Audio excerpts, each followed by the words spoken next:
between what's happening in Sahara and it happened in the Amazon.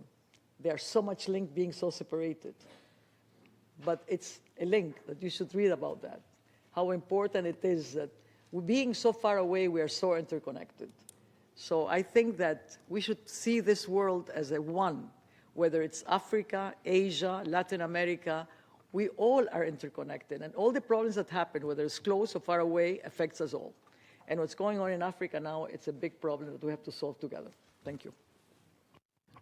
I thank Ms. A-Baki for her response. Now, I would like to invite the Assembly to view a pre-recorded video by Pex Christie Flanders. Hello, my name is Benedict Kusendila, representing Pax Christi Vlaanderen from Belgium. Today, we see international law and human rights, rooted in the United Nations founding values, increasingly undermined alongside rising inequality, discrimination, and violence.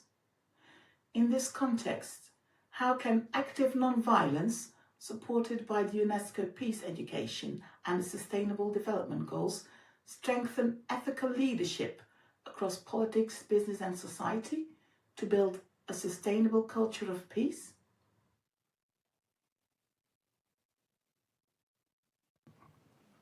You would like to respond? Yes. Thank you. The question, sustainable culture of peace. Isn't it amazing that we're talking about how do we build a sustainable culture of peace when we're having more than 60 wars?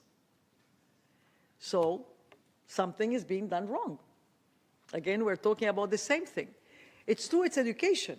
But even if we do education, we're still not getting there. So there is something beyond just education.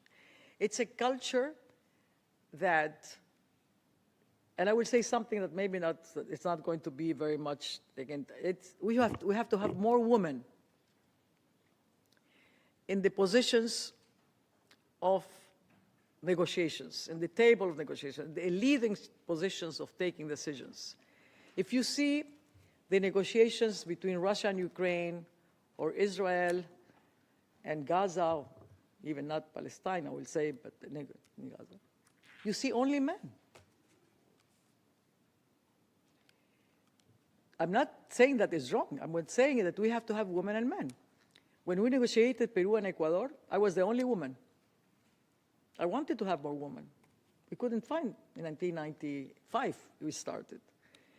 So we need to educate women, and the question was asked by a woman, that they have to, it's not a must, it's an obligation for us women, mothers, when I was saying we have to have mother, to be in the table negotiations. The most affected by their absence in the wars are women and children.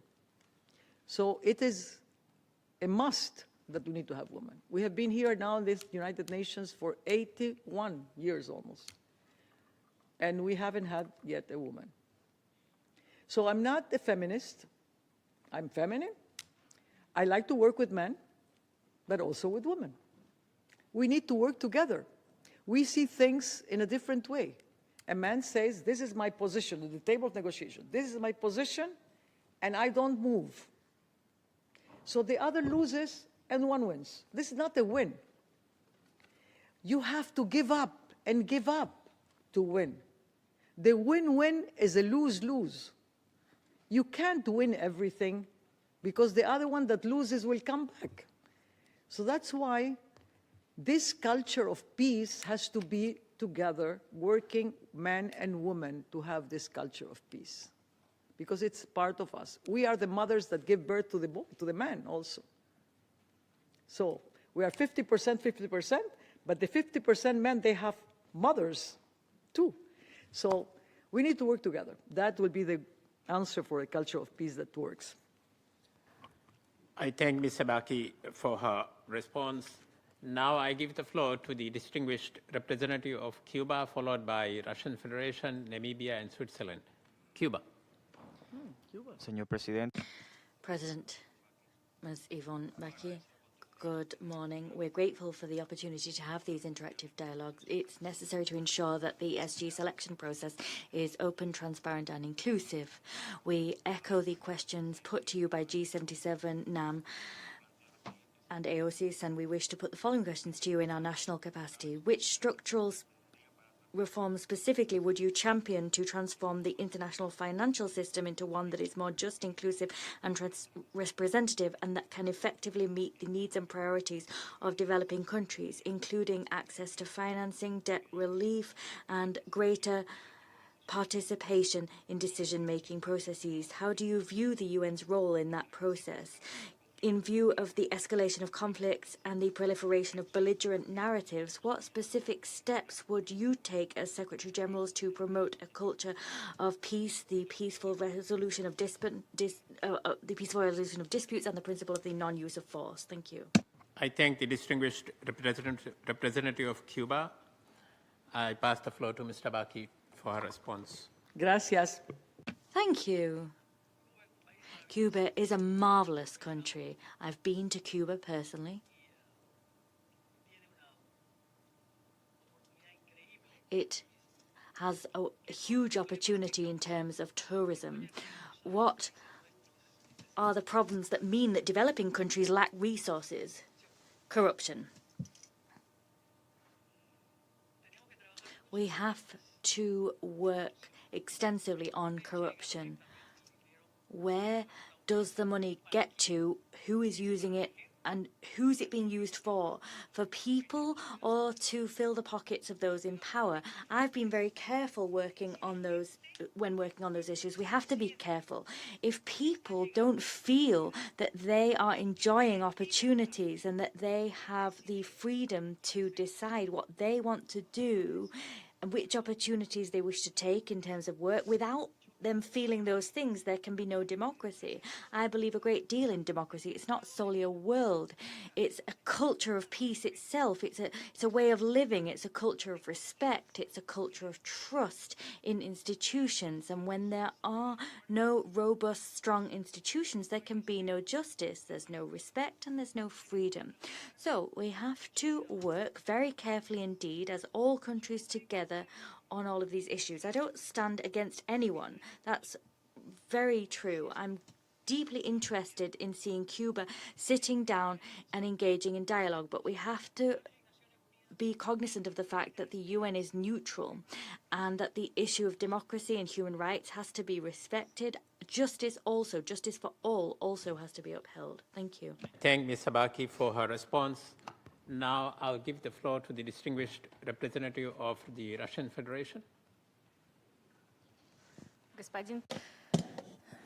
Mr. President, the Russian Federation believes it is crucial to select the most worthy candidate who will meet the highest standards of professionalism, competency, and dedication to the goals and principles of the UN Charter in their entirety and interconnectedness. Therefore, we'd like to ask Ms. Ivonne A-Baki the following questions. First of all, can the Secretary General base him or herself on decisions of the General Assembly that are not consensus-based in nature, that go beyond its authority under the Charter, especially situations when the issues are being examined by the Security Council?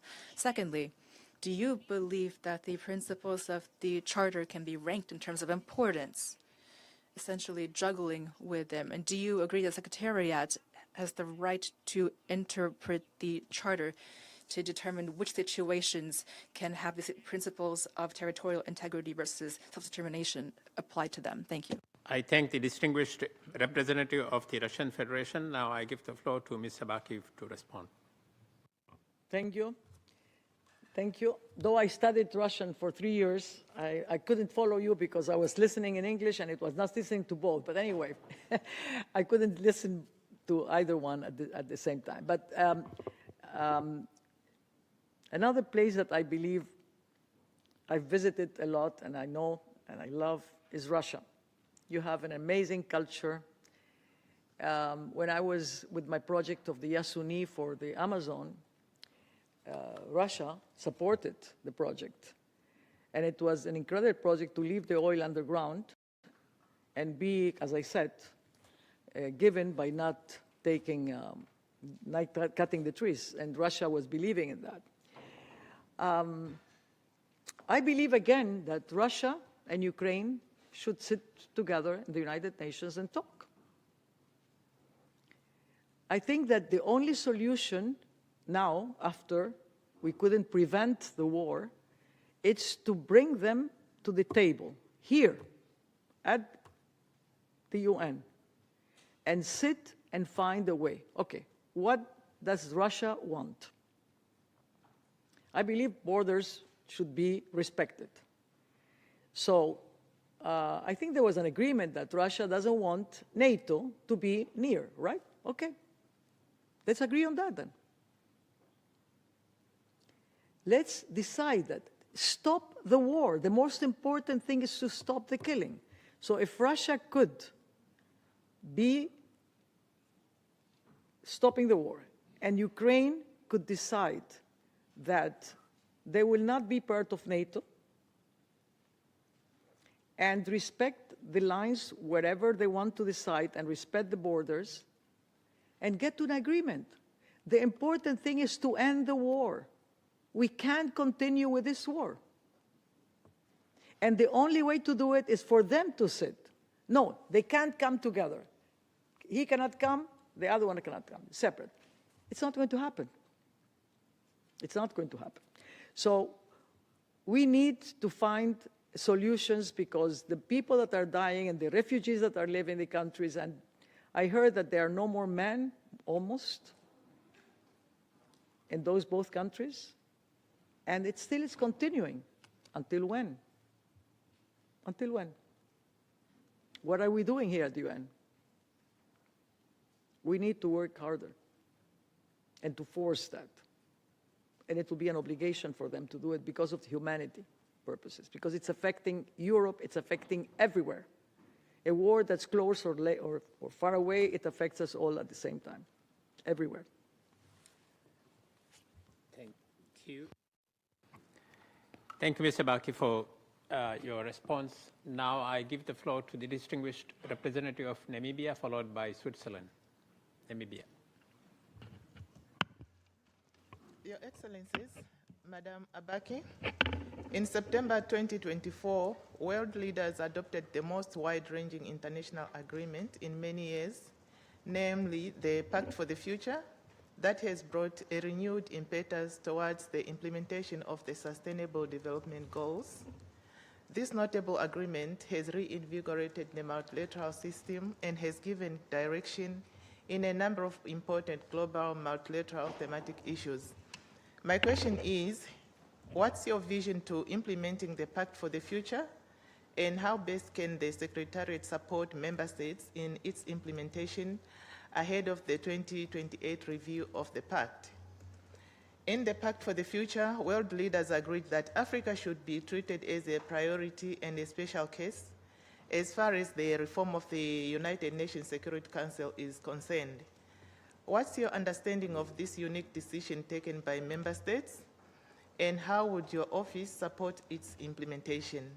Finally, what would be your plan to making the international financial architecture more representative and fair, as borrowing rates for Africa are much higher than other parts of the world, thereby structurally disadvantaging Africa's development? Thank you. I thank the distinguished representative of Namibia. Now I give the floor to Ms. A-Baki to respond. I thank you, and I agree very much with you about the Pact to the Future and about the Security Council agreeing. I mean, it's not the Secretary General that has to agree on that. It's with everyone, the General Assembly and the Security Council. But I spoke in my remarks about that. We're living in the 21st century, and at that moment, when it was created, the UN, we were 174 million people, and now we are 80 billion. And the region that's getting more people, we can say, is Africa. So the representation should be in a different way. The issue of economic economics. I mean, I believe that once you generate trust in the UN and see results, really results that are shown, there will be money coming. And every country should be able to pay what it needs to pay accordingly, but also we can find, according to projects, private-public partnerships for the project. Once the UN shows that the purpose of it is to create a better world for every country, for every citizen to be feeling that they are living in a better way, they will invest in those places, especially in Africa with all the richness that they have. Well, another issue is the issue of corruption too, again. In the countries, they have to also have accountability. So we will work together on that, absolutely. But I have to listen to the member states and to see with the Security Council what the decision is, but I will support that. I thank Ms. A-Baki for her response. Now I give the floor to the distinguished representative of Switzerland. Merci, Monsieur le Président, d'avoir organisé. Thank you, President, for convening this informal dialogue, and more generally, thank you for this series of discussions, which all member states greatly appreciate for the exchange between the member states and the candidate. And we thank Ms. A-Baki for presenting her vision. We have the two following questions. First of all, with regard to reforms, UN 80 was launched to make the UN more agile and efficient. How do you plan to promote the UN 80 process during your mandate? And secondly, on management and your team, the Secretariat of the UN is currently facing major constraints and growing pressure on its personnel. How would you strengthen the commitment of UN staff in a situation of financial constraints and increased security risks? Thank you. I thank the distinguished representative of Switzerland. Now I give the floor to Ms. A-Baki to respond. Merci, je m'excuse, j'ai pas. Thank you. I'm sorry, I didn't hear the first part of your question. But when it comes to what we can do to ensure that the UN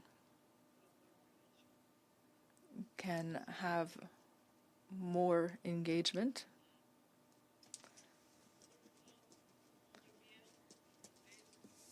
and more funding. Once again, the question is one of trust. When there is trust in the UN, there is no problem when it comes to financing. And I'm sure that all the countries present here today, everyone knows that there has been a problem of inaction. There are many resolutions, many papers, a great deal of work that has been done, but there's not enough implementation. So what we're going to do is change everything. We have to change everything. Everyone is expecting for there to be a decision by the UN to work together between the Security Council and the General Assembly. There is a division right now between these two bodies, not only between countries, but between these organs of the UN. If there is no connection between the Security Council and the General Assembly, how can we do our work? That's the first point that I wanted to raise.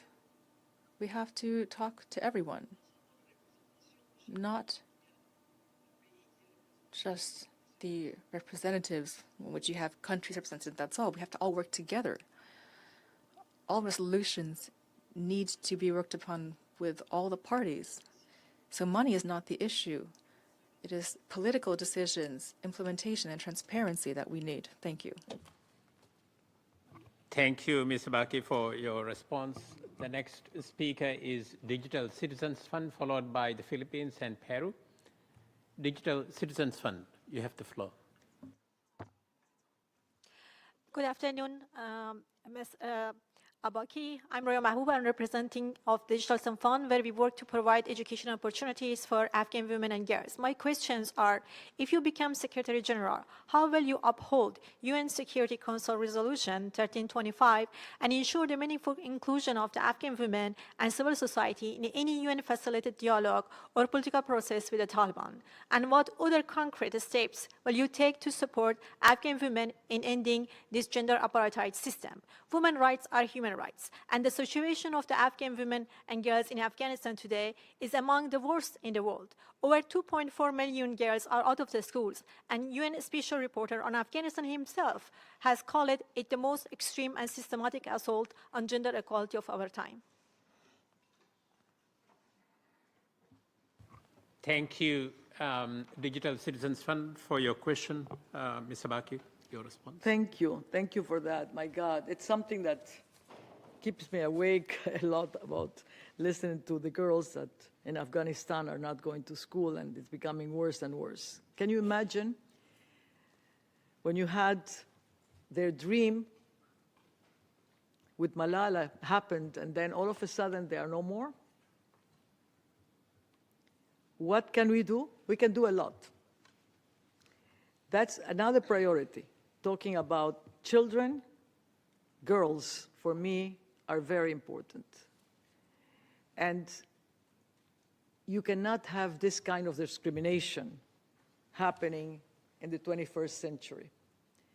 So it was given to the Taliban.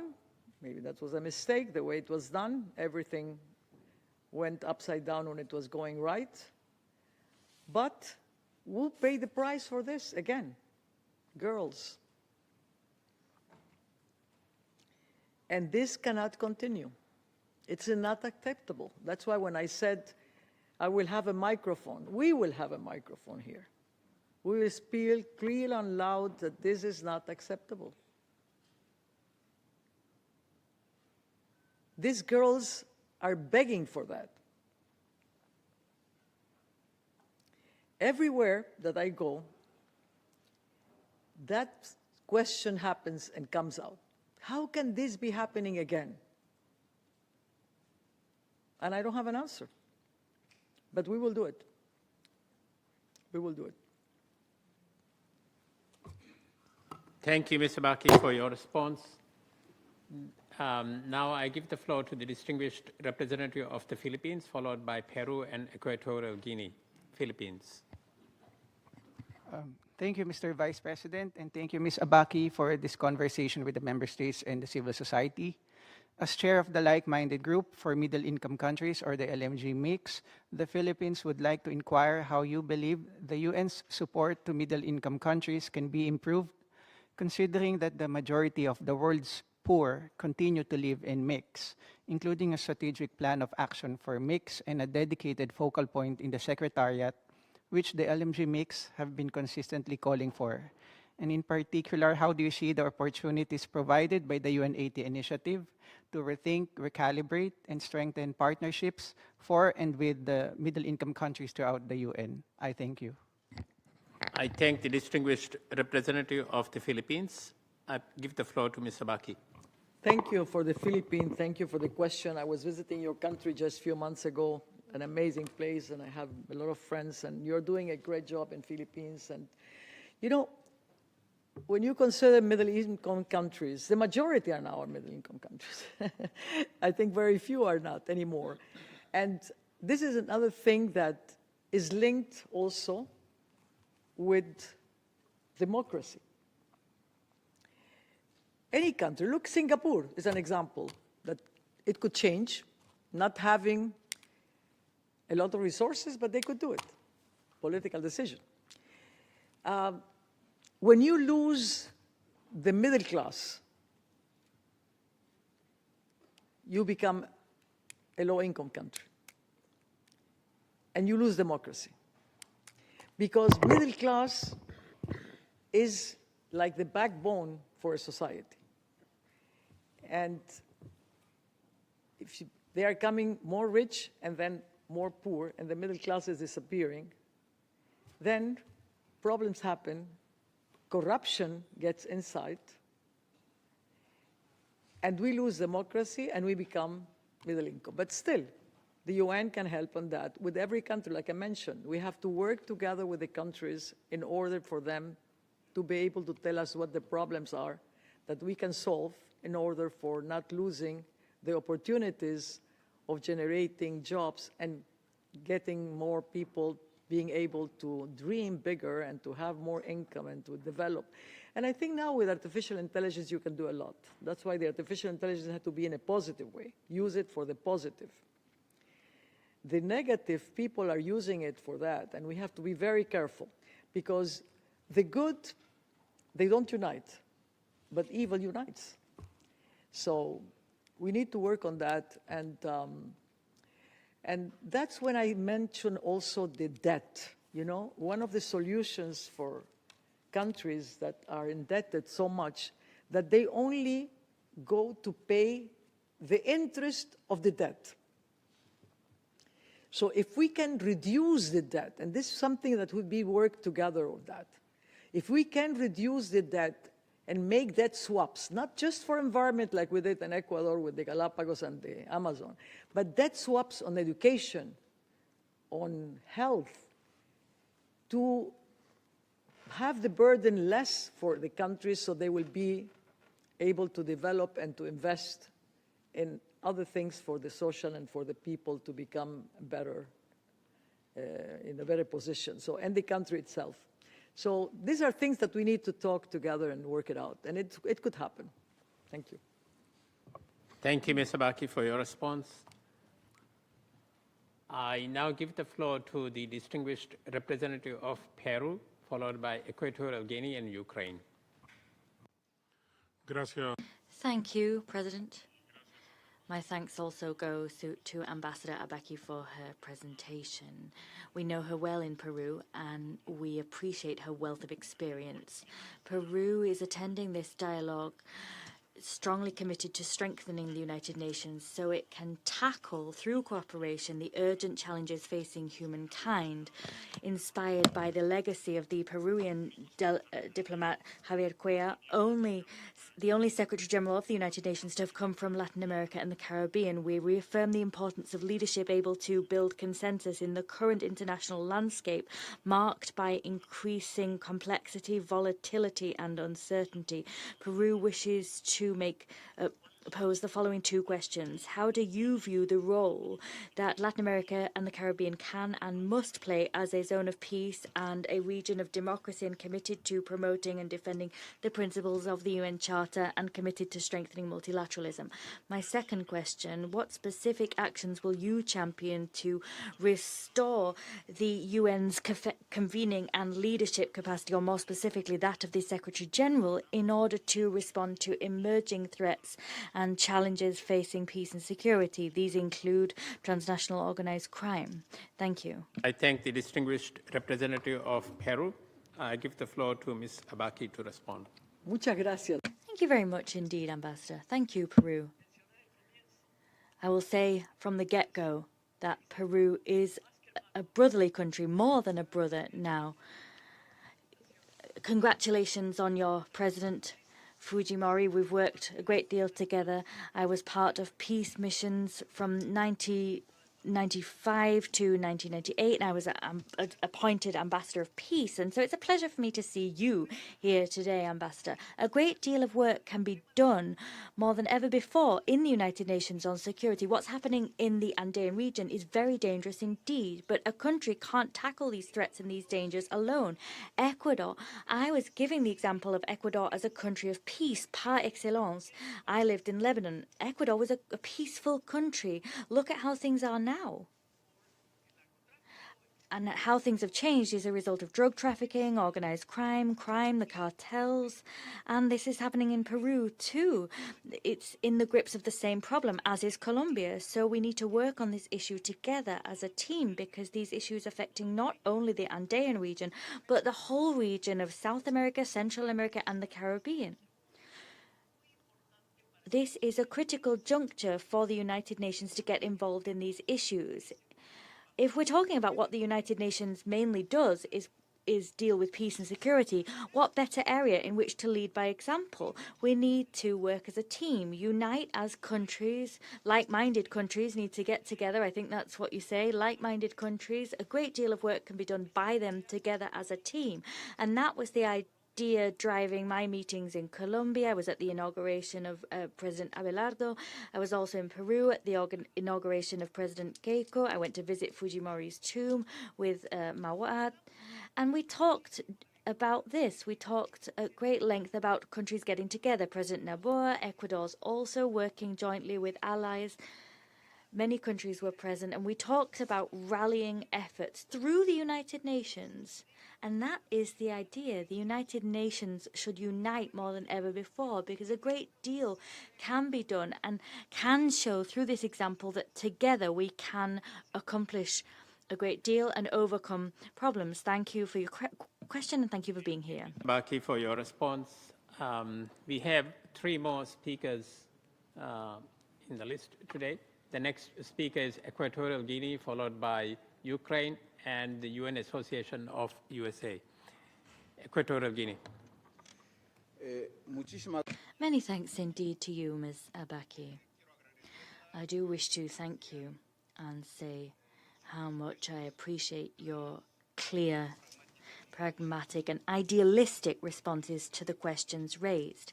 And it is with that in mind that I wish to say the following. As you are well aware, but I do want to go more drill down further into the question posed by Namibia. As you know, Africa is the only continent without a permanent seat on the Security Council, and this in spite of the fact that more than 60% of the Security Council's agenda focuses on Africa, and despite of the fact that Africa accounts for 28% of UN member states. Since 2005, the African position has been clear and unified. The Esselwini Consensus and the CERT Declaration outline that position. They ask for no fewer than 2 permanent seats for Africa, with all prerogatives including the veto, and 5 non-permanent seats.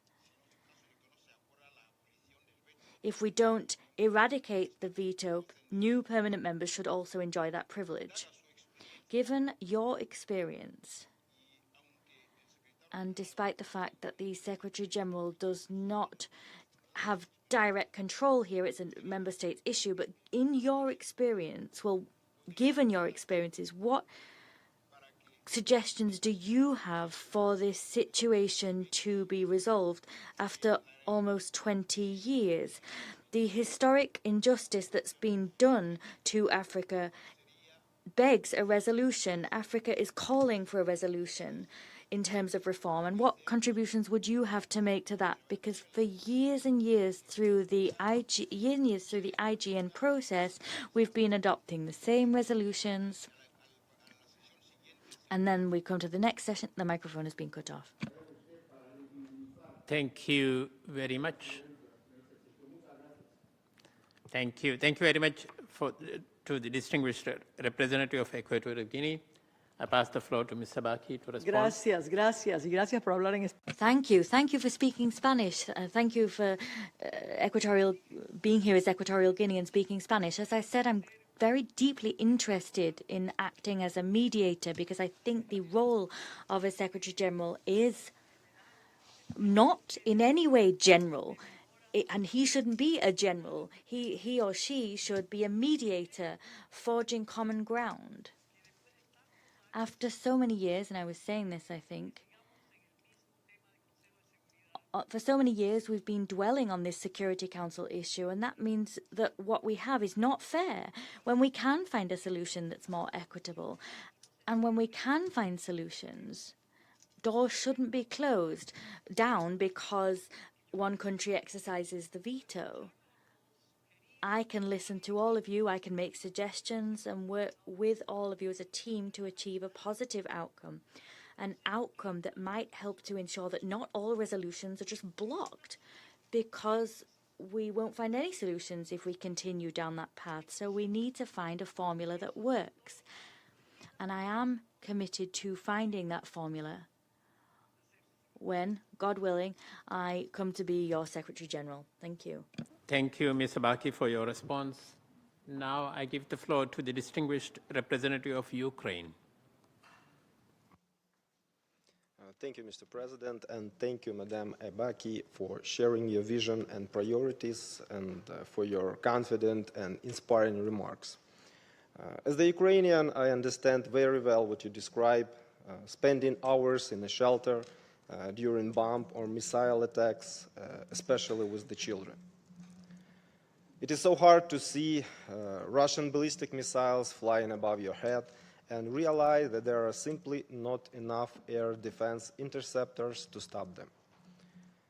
It is difficult to talk about win-win situation when a so-called permanent member of the Security Council openly violates the UN Charter, sending troops into another countries and tries to seize and annex its territory. Russia hides behind the language of self-defense and self-determination, but this war is only about imperial ambitions, territorial expansion, and control over other countries' resources.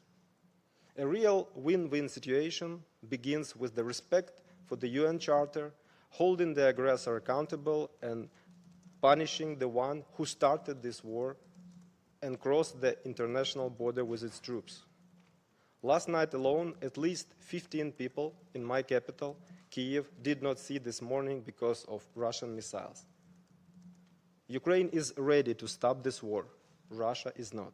So my question is, how do you plan to utilize the mandate of the Secretary General, including by the engagement with the General Assembly, to advance diplomatic efforts to end Russia's aggression against Ukraine, promote a comprehensive, just, and lasting peace, at the same time strengthen accountability for violation of international law committed by Russia during its war of aggression against Ukraine? I thank you. I thank the distinguished representative of Ukraine. I pass the floor to Ms. A-Baki to respond. Thank you. Thank you, Representative of Ukraine. Another of my favorite countries that I've visited many times, and one of my best friends, like a brother, is Ukrainian, and he teaches me every day what you were just saying. He tells me every day, you have no right, you cannot say this is, you know, that's why I said, I have to be neutral, and I have to listen to both sides. And I've had this discussion with friends from Ukraine and from Russia. And it's the same. We are repeating the same. You know, sometimes, if we want to find a solution, we need to put the past at rest. Otherwise, there will not be a solution. If you want to continue the war, it's going to continue. Neither Putin nor Zelensky, the two presidents, are going to stop. You are accusing this, they are accusing that. So, if we put the past at rest and get together and take a real decision, I didn't say win-win. It will never be a win-win. It will be a lose-lose to win. That's a big difference. There is never a win-win. When they say win-win, it's a lose-lose to win. You have to give up and give up. And everyone has to give up of something that they can afford to give up and will not affect the people. But what most affect of the people when they are dying in the thousands every week? So something has to be found.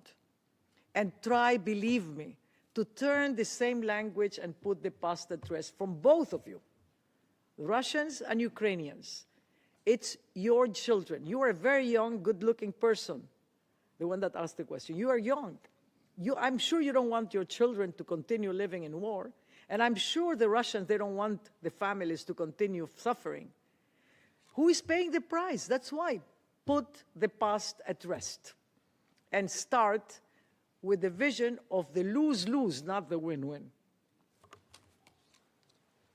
I thank Ms. A-Baki for her response. Now we have the last question, the last speaker of the day, that comes from the United Nations Association of the United States of America.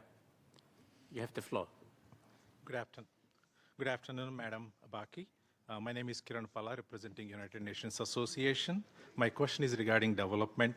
Recognizing the complex development challenges facing member states, especially those most affected by climate impacts and structural vulnerabilities, how you envision strengthen the UN role in mobilizing inclusive financing, building institutional capacity, and advancing responsible technology like AI, and ensure that the sustainable development goals, the pathways, as both equitable and resilient?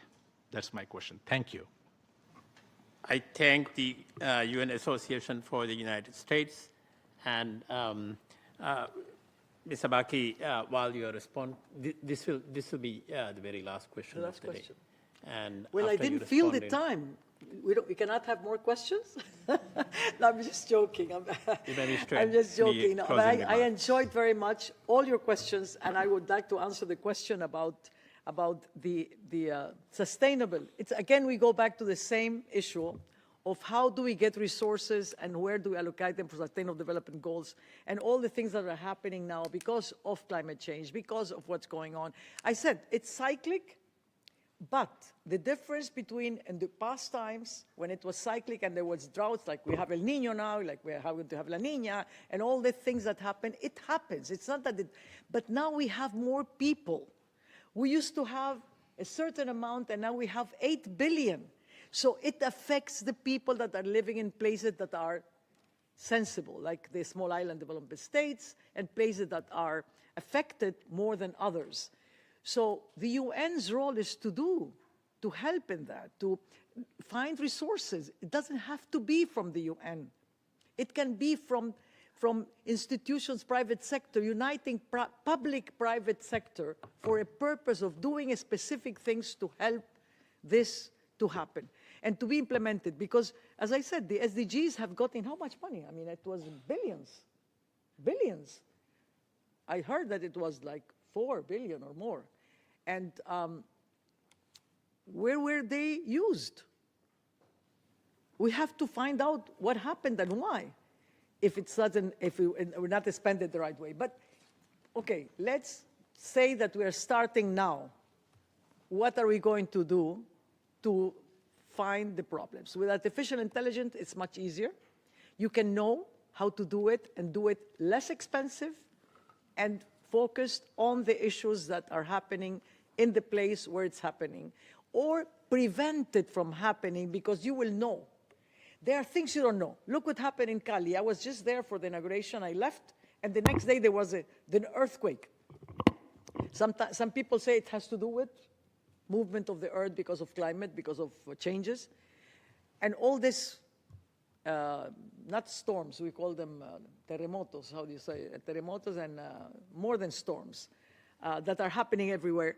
It's due to changes it's affected by the people.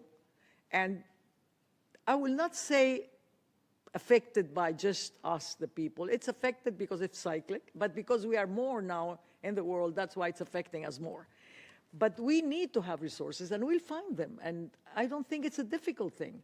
It's something that we need to work together here and make it more effective. I think it's taking forever, the SDGs. It's going to finish to 2030, and what are the results? So maybe we should implement a system now that will use artificial intelligence and use that for this few years to do more results than we have done in the past, I don't know how many years it was started. So it is possible.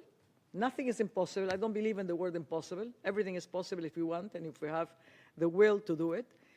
And I would like to end by thanking everyone, thanking you, Ambassador, Vice President, and thanking everyone. I'm really honored to be attending this amazing group. I feel at home.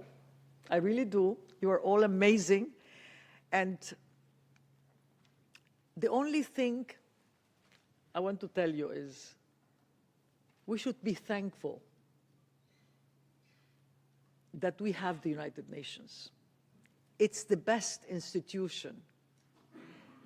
It's the best institution for the problems that we have now. More than ever, we need the UN. We need to work together.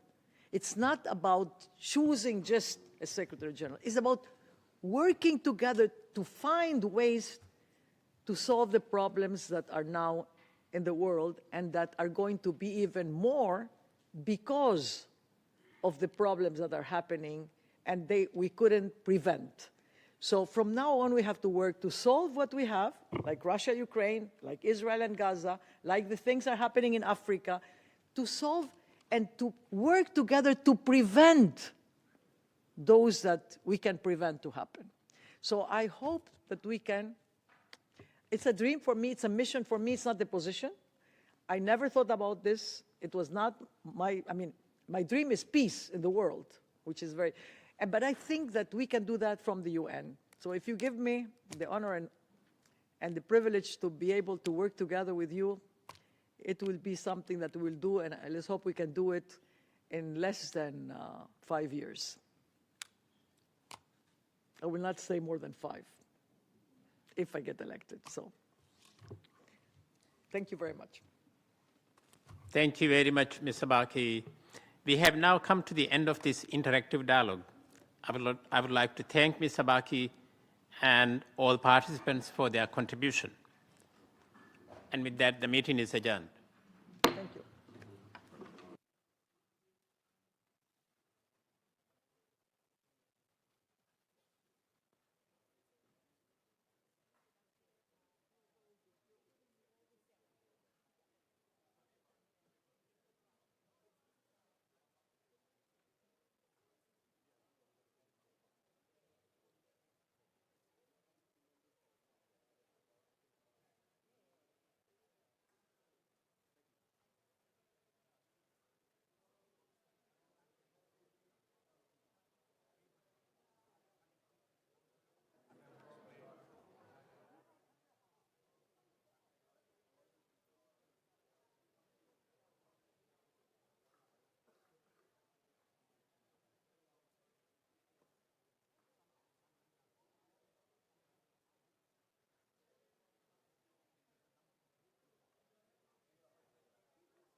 Still calling for an independent one. Look, we've taken note of the announcement by the Israeli Defense Forces, including the decision to open a criminal investigation into the death of Hind Rajab and her family. I think from this podium, and the Secretary General himself has consistently stress the importance that all alleged violations of international humanitarian law are investigated. Investigations into these allegations of violations must be prompt, they must be thorough, they must be independent, impartial, and transparent. And wrongdoing is established, those responsible must be held to account through effective judicial proceedings. There needs to be full accountability. We will, I think, we do not want to prejudge the investigation. They said they would launch a criminal probe. Let's see where it leads, and then we will opine on it. But I don't want to prejudge the process and its outcome. Okay. On that note, I don't see any questions online. So if we could put our guest up on the screen, that would be most useful. Jean-Philippe, can you hear us? Yes, can you hear me? Perfectly, great. Well, again, we're joined by Jean-Philippe Antolin, who is the IOM's Humanitarian Response Recovery Specialist for Latin America and the Caribbean. He's briefing us from Colombia. So please, you go ahead, and then we'll take some questions. Thank you, and I think it's in the order of the day to wish you happy birthday. Okay, good afternoon, good morning. I'm speaking to you today from Quibdó, capital of Colombia's Chocó department, one of the worst affected by the 7.4 earthquake that shook the country 10 days ago. IOM is working alongside the government of Colombia, local authorities, local partners, and other UN agencies to support the national response to the emergency. The full picture of the impact is still emerging, but according to preliminary data by the National Disaster Risk Management Unit, 282,000 people have been affected. Amongst these, we have many who have lost their loved ones, their homes, children have lost their schools, and communities no longer have access to something as simple as a park or as essential as a hospital. Nearly 163,000 homes are affected and undergoing structural evaluations.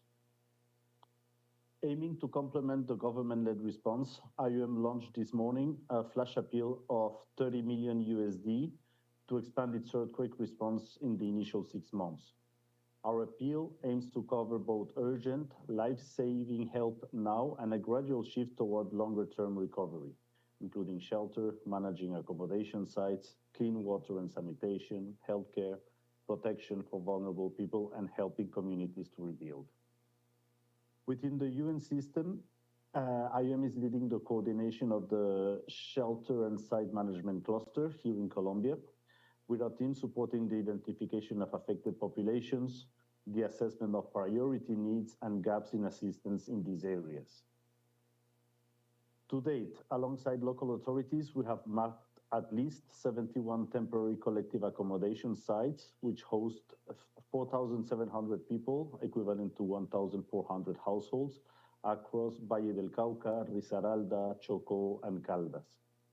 We're also supporting the National Disaster Risk Management Unit with registration of affected people here in Quibdó, in Cali, and we will extend this support to Pereira over the weekend as well.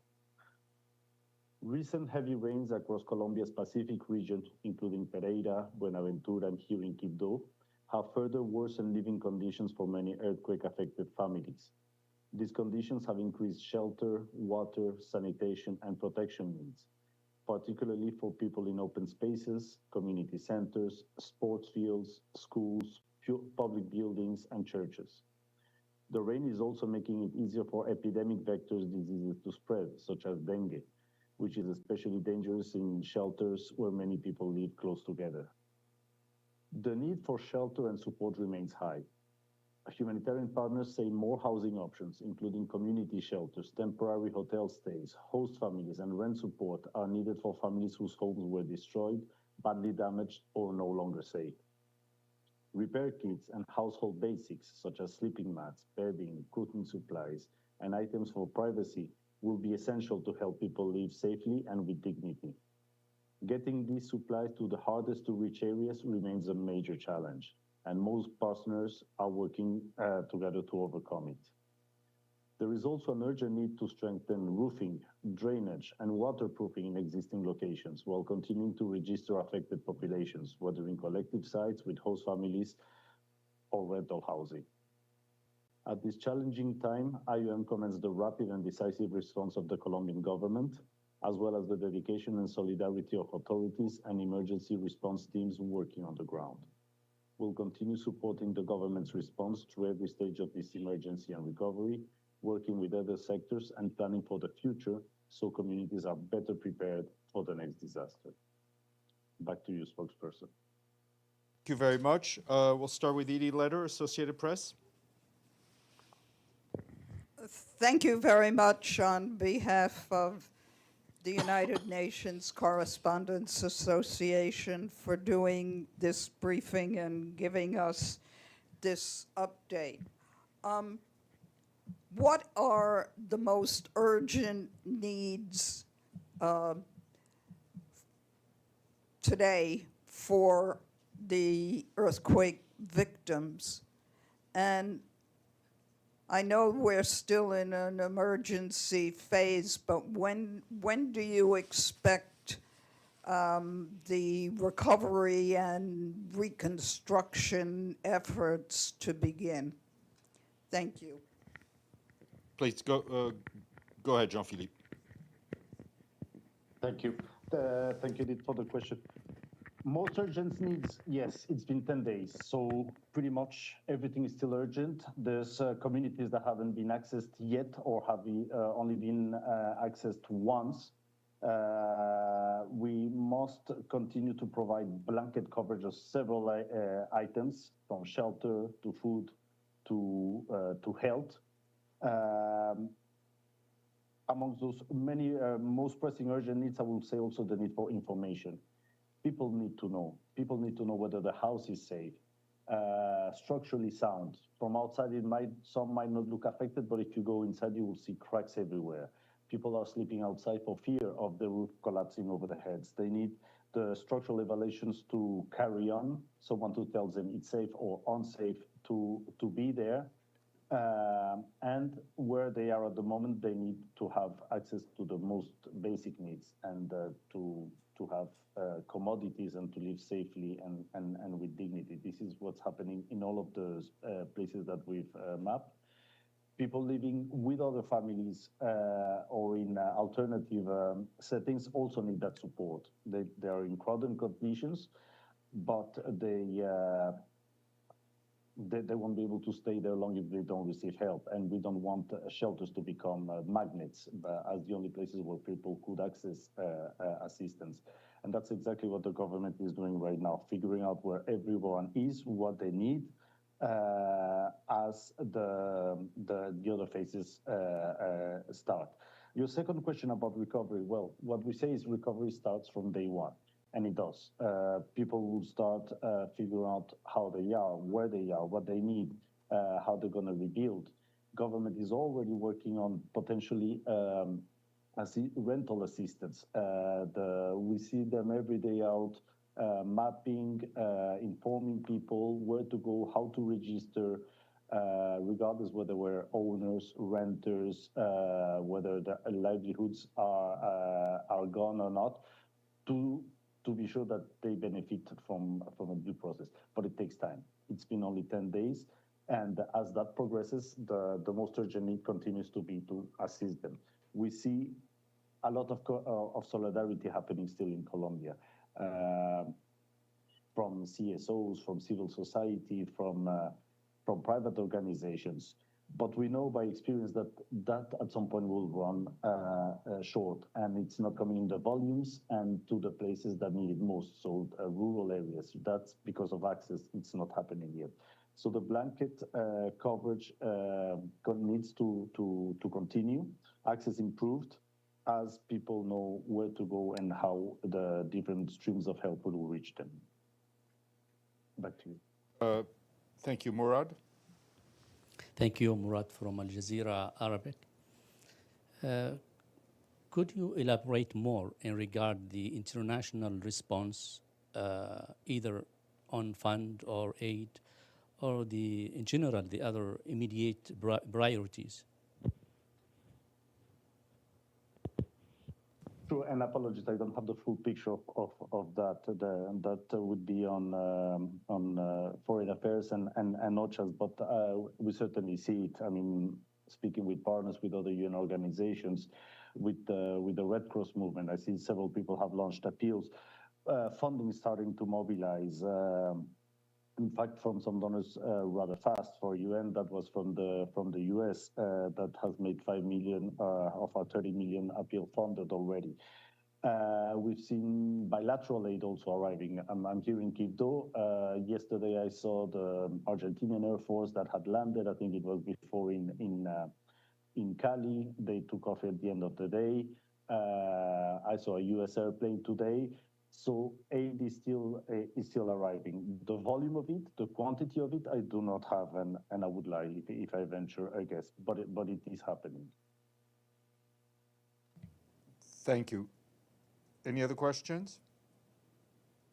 All right. Well, Jean-Philippe, thank you very much for that very comprehensive update. We wish you all the best, and as well as all the UN colleagues who are down in Colombia. Thank you, and thank you for the opportunity and the solidarity with Colombia. Thank you.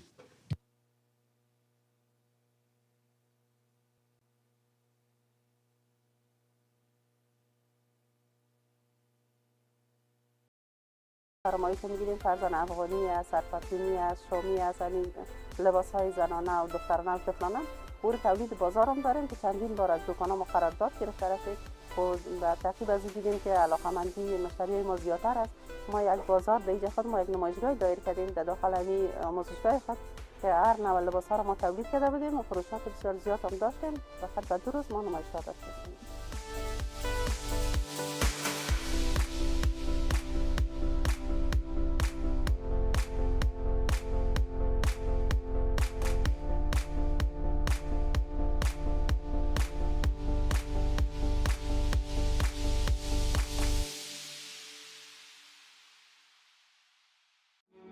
This is not the story of an institution.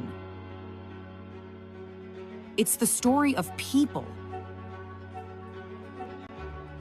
People who stood between war and peace and chose peace. People who said, dignity cannot be broken. People who carried food on their backs, who rebuilt schools, who gave shelter to strangers. People who stood for the earth before it was too late. And the people who will carry it forward. The young, the unheard, the unstoppable. For 80 years, this has been and will be the work of humanity. Not perfect, not finished, but always better together. 80 years and more for peace, human rights, and sustainable development. UN. Better together.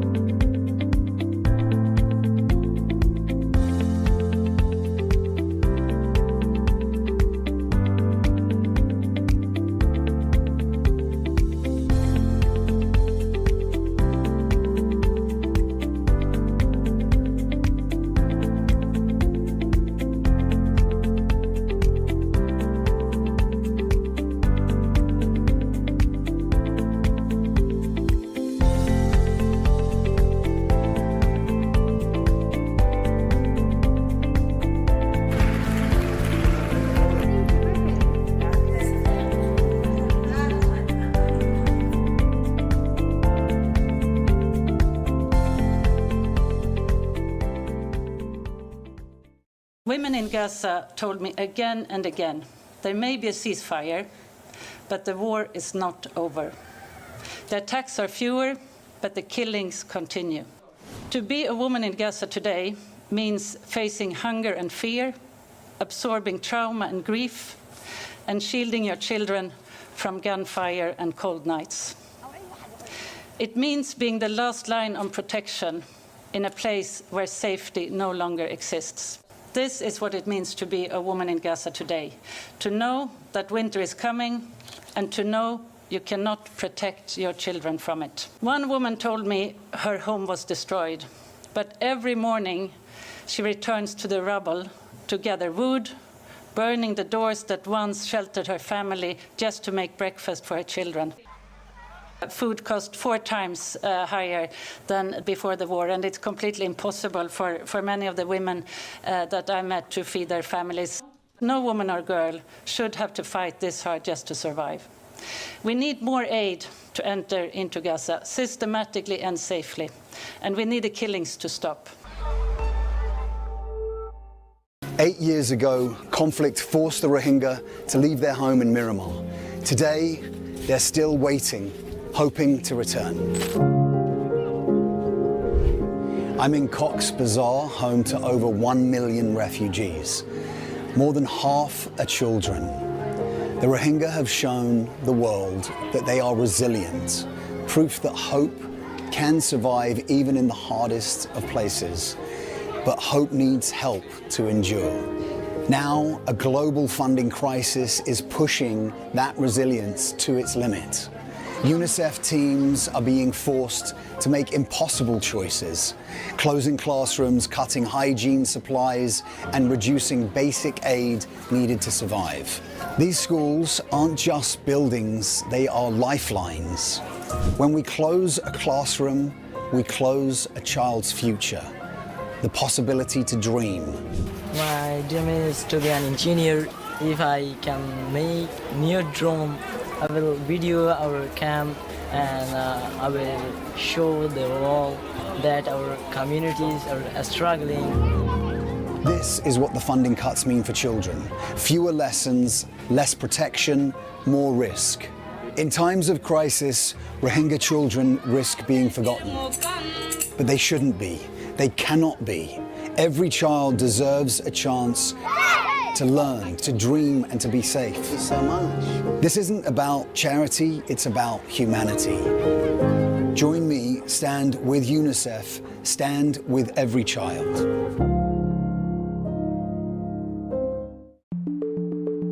Discrimination, inequalities, and poverty prevent many from living a life with dignity. The right to food, water, work, education, healthcare, social security, and to take part fully in cultural life cannot be put at stake. Protecting these rights upholds freedom and helps build peaceful, equal, and inclusive societies where no one is left behind. To help make this a reality, the UN Human Rights Office established the Economic, Social, and Cultural Rights Knowledge Hub.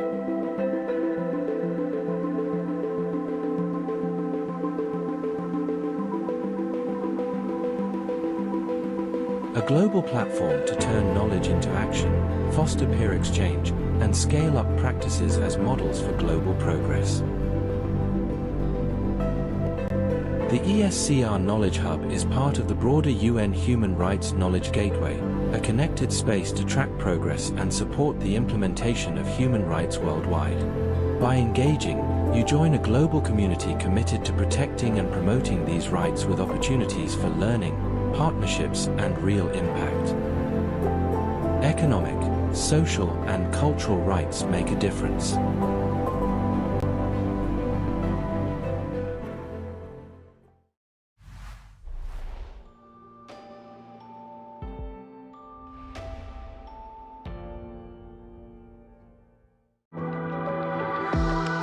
The current candidates for Secretary General are at the UN headquarters here in New York for what is essentially the world's hardest job interview. We call it the interactive dialogue.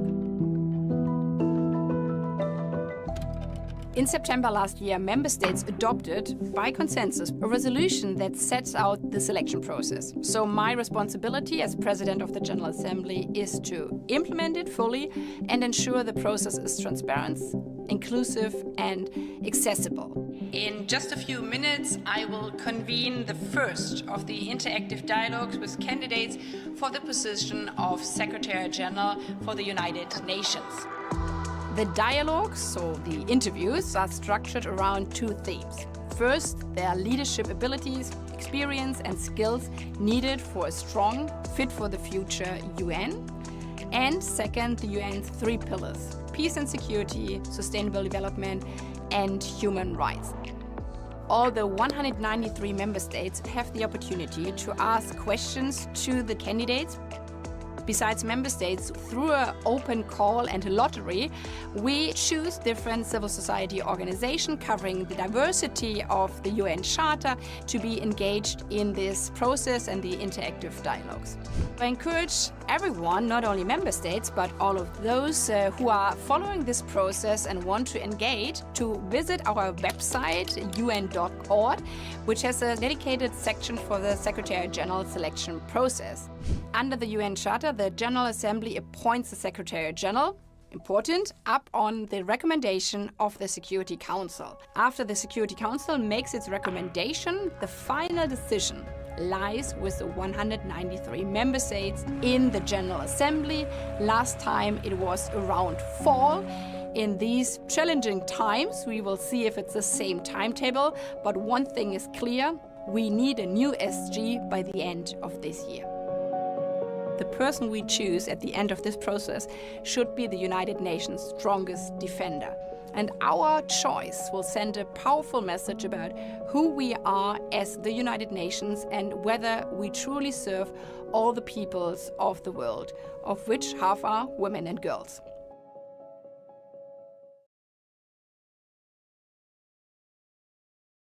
Some conversations are best had off the record. The candid ones, the curious and the creative ones, the ones that go beyond the headlines.